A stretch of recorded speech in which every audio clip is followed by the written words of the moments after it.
Well, now to new testimony in the trial of the man charged with killing Detroit synagogue leader Samantha Woll. Key experts and a best friend of the victim say that Woll had no fears about her own public safety prior to her death. Well, 7 News Detroit reporter Peter Maxwell is live outside the courthouse this morning with the latest developments. Peter?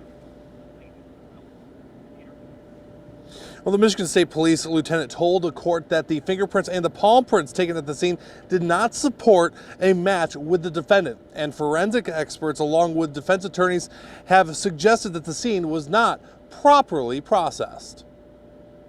Any concerns about anybody threatening her? No. Any concerns about her having any sort of enemies? No. Any concerns about her having any sort of conflict with anybody? Not conflict, no. Sherry Berger was back on the stand on Thursday. She was once best friends with Samantha Woll. Berger telling the court that Woll had no reason or fear to her life despite a recent breakup with her boyfriend. Berger adding that Woll was feeling optimistic about her personal and professional life. Were there any concerns raised about her safety?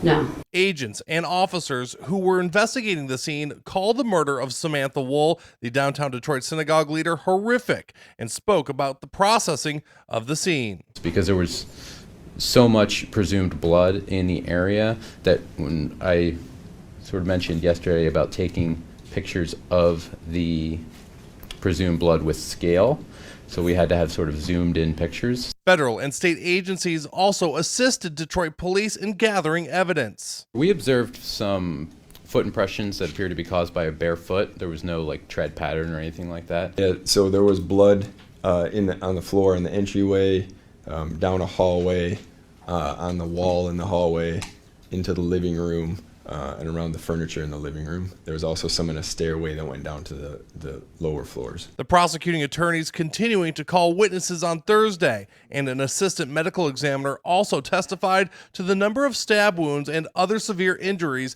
that led to Woll's death.